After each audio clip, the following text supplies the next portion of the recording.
پر توکل رکھو، یقین رکھو آج دنیا کے ان حالات کو دیکھ کر مسلمانوں کا ایمان اور مضبوط ہو جائے، اور مضبوط ہو جائے۔ آپ یہ سوچتے ہوں گے ہمیں کیا کرنا چاہیے، ہم یہاں بیٹھ کر کیا کریں؟ میں تو اس بات کو کہوں گا آپ واٹس ایپ جہاد میں مصروف نہ رہیں، ادھر کی ادھر چیزیں شیئر کرتے ہوئے گھر میں بیٹھ کر کے رات بھر اپنی مرغن غذاؤں میں اور بستروں پر سوتے رہے نہیں۔ اگر تمہارا دل روتا ہے کسی ایک بچے کی آہ پر تم پہنچ تو نہیں سکتے، لیکن کسی غریب کی ایک درد پر تمہارا دل روتا ہے، اللہ کی بارگاہ میں وہ بھی لکھا جاتا ہے، وہ بھی لکھا جاتا ہے اور تم کو ان کے شریکوں میں شمار کیا جاتا ہے۔ تم اگر رقت کے ساتھ بیٹھ کر کے دعا کرتے ہو، سوچو آج آپ اپنے گھر میں ہیں، تمہارا بیٹا نکلا، جوان بیٹا نکلا، اس کی خبر آئی کہ اچانک اس کی لاش کہیں تڑپتی ہوئی نظر آئی، جیسے خبر سنو گے تمہارا کھانا پینا حرام ہو جاتا ہے، تمہارے گھر بار کا چین و سکون غارت ہو جاتا ہے۔ کیا ہوتا ہے جب اپنا ایک جوان بیٹا کہیں کسی حادثے میں انتقال ہونے کی خبر بھی آ جائے، بے چینی اور گھر میں کوہرام مچ جاتا ہے۔ یہ چیز کیوں ہوتی ہے؟ کیونکہ تمہارا تعلق ہے، جسمانی بھی روحانی بھی تعلق ہے اپنے بیٹے سے۔ اور میرے آقا نے فرمایا مثل المؤمن کمثل جسد اذا اشتكى عضو تداعى له سائر الجسد بالسهر والحمى۔ میرے آقا فرماتے ہیں پورے مومن جتنے بھی دنیا میں ہیں سارے مومنین ایک جسم کی طرح، میرے آقا فرماتے ہیں ایک جسم کی طرح ہیں، اگر ایک عضو کو تکلیف ہو تو پورے جسم میں بخار آ جاتا ہے، ایک عضو کو تکلیف ہو تو پورے جسم میں بخار آتا ہے۔ آج تمہاری کیفیت یہ ہونی چاہیے جس وقت ان حالات کو دیکھو تمہارا دل روئے، تمہاری بے قراری بڑھ جائے، تمہاری بے چینی بڑھ جائے، اور بارگاہ رب العزت میں گڑ گڑاؤ کہ مولا اگر ہمارے برے اعمال کی وجہ سے، ہمارے گناہوں کی وجہ سے ہمارے بھائیوں پر اگر یہ آفت آئی ہے تو میں توبہ کرتا ہوں، میں باز آتا ہوں مولا، میں اپنی حرکتوں سے توبہ کرتا ہوں۔ آج تمہیں پتہ ہے یہ آج کا حادثہ نہیں، اس دنیا کو میں جتنا کوسوں کم ہے جو دغلی پالیسی رکھتے ہیں، جو ڈبل سٹینڈ رکھتے ہیں، ان کو جتنا بولوں کم ہے۔ میں ڈرتا نہیں ہوں اس بات پر، لیکن آج دل بھرا ہوا ہے ان مظلوموں کی آواز کو سن سن کر کے، جن کے گھروں پر رات بھر بمباری ہوتی ہے، جن کے شہر کا پورا بادل پٹاخوں سے نہیں میزائلوں سے روشن دکھتا ہے۔ میرے عزیزوں کیسی راتیں وہ گزارتے ہیں، ماں رات کو اپنے بچے کو گلے سے لگا کر سوتی ہے، اس کو یقین نہیں ہوتا صبح تک میرا لال میرے ساتھ رہے گا، انہیں پتہ بھی نہیں ان کے دروازوں پر موت دستک دے رہی ہے۔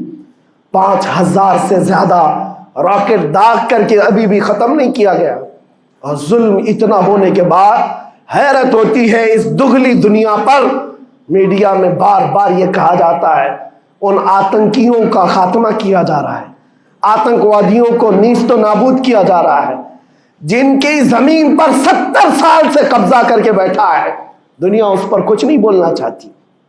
آپ کو پتا ہے ہسٹری جنہوں نے پڑھا نہیں وہ آج بھوک رہے ہیں، جن کو تاریخ معلوم نہیں ہے وہ ٹپنی دینے کی کوشش کر رہے ہیں، ان کو اپنے باپ داداؤں کی تاریخ نہیں معلوم، یہ فلسطین کی تاریخ پر چل پڑے۔ پتہ ہے 1917 میں صرف 4000 یہودیوں کو رہنے کی اجازت دی گئی تھی، جب یہ پوری دنیا سے مارے مارے گھوم رہے تھے، ان کے لاکھوں یہودیوں کو مار کر ختم کیا گیا تھا۔ اس وقت فلسطین میں 4000 یہودیوں کو پناہ دی گئی تھی، اور یہ 4000 سے بڑھتے بڑھتے بڑھتے پوری دنیا سے ہجرت کر کے آتے رہے۔ 1948 میں انہوں نے اپنے ملک کا اعلان کر دیا۔ دنیا کو یہ نہیں پتا ہے، آج سب پتا ہے، نقشہ دیکھ دیکھ کر کے سب شیئر کر رہے ہیں۔ 1970 میں اتنا تھا اسرائیل، 40 میں اتنا ہو گیا، پھر 67 میں اتنا ہو گیا، سب شیئر کر رہے ہیں۔ تمہاری عقل ماری گئی ہے جب دیکھ رہے ہو کہ ایک ظالم آدمی کسی کے زمین پر قبضہ کرتا کرتا کرتا پورا بڑھ گیا۔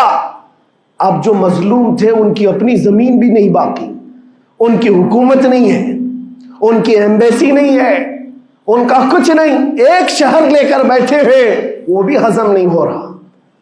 اور میں یہ باتیں کھل کر اس لیے کر رہا ہوں کہ میرے اپنے اوپینین ہی نہیں ہے، پوری دنیا کے اقوام متحدہ UN نے کہا ہے اسرائیل کو 1967 میں جو تمہارا اسرائیل تھا وہاں واپس چلے جاؤ.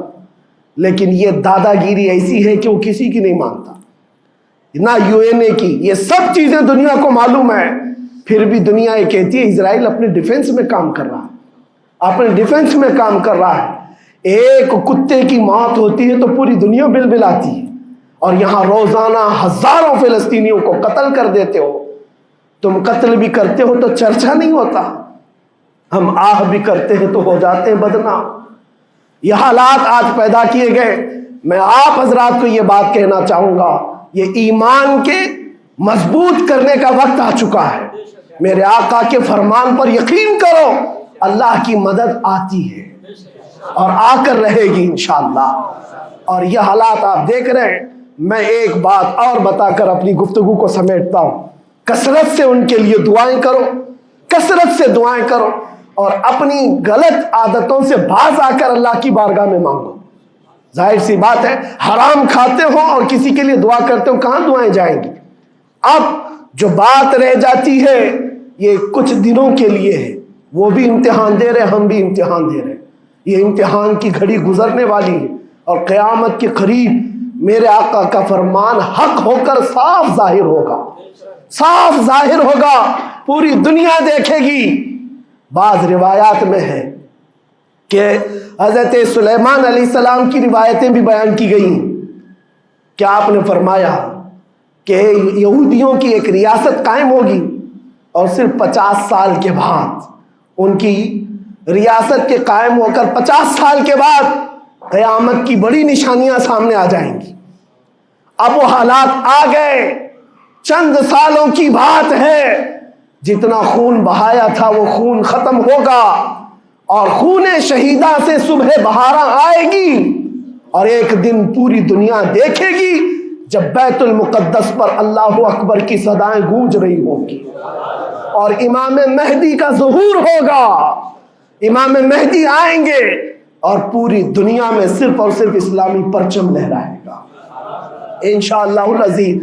میرے آقا صلی اللہ علیہ وسلم فرماتے قیامت کے قریب تم دیکھو گے ہر چیز یہودیوں کے خلاف ہوگی، حتیٰ کہ پتھر بھی تمہیں کہیں گے یہودی یہاں چھپا ہوا ہے، پتھر بھی کہیں گے. اور حضور نے فرمایا تو یہ ہو کر رہے گا، ہو کر رہے گا. اس لیے ان کی طاقتوں پر نہ جاؤ، ان کی قوتوں پر نہ جاؤ.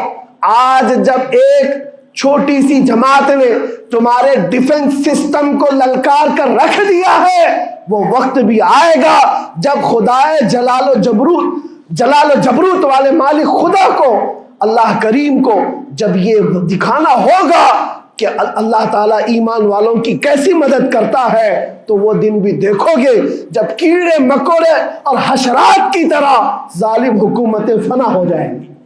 انشاءاللہ وہ وقت آئے گا. لیکن آپ تمامی حضرات اپنے دلوں میں رقت طاری کریں، اپنے دلوں میں ان غریبوں کے لیے، ان مظلوموں کے لیے دنیا کیا بھوگتی ہے اس کی طرف نہ جاؤ. کون کیا کہتا ہے، ان ظالموں کو ان کے ساتھ کھڑے ہونے میں شرم نہیں آتی. آپ کو پتہ ہے یہاں ہمارے ہندوستان میں بھی بہت سارے آج نکلے ہوئے سوشل میڈیا پر جنگ کر رہے ہیں، اور ان کو لگتا ہے اسرائیل کے ساتھ کھڑے. آپ کو پتہ ہے اسرائیل ایک ایسی یہودی ریاست ہے جو پوری دنیا کے کسی بھی دھرم کو نہیں مانتے. مسلمانوں کے بھی ویسی دشمن، ہندوؤں کے بھی دشمن، عیسائیوں کے بھی دشمن. ان کو پتہ ہی نہیں ہے، ان کو لگتا ہے وہ ہمارا ساتھی ہے، مسلمانوں کو مار رہا ہے تو ہمارا ساتھی، جبکہ وہ صاف انکار کرتے ہیں کہ بتوں کی پوجا کرنے والوں سے ہمارا کوئی رشتہ ہی نہیں. وہ یہودی ہیں.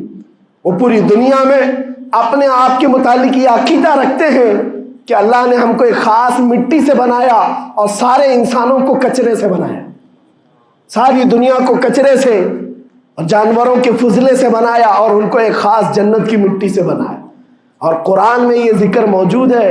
اللہ فرماتا ہے وقالت الیہود نحن ابناء اللہ واحباؤہ.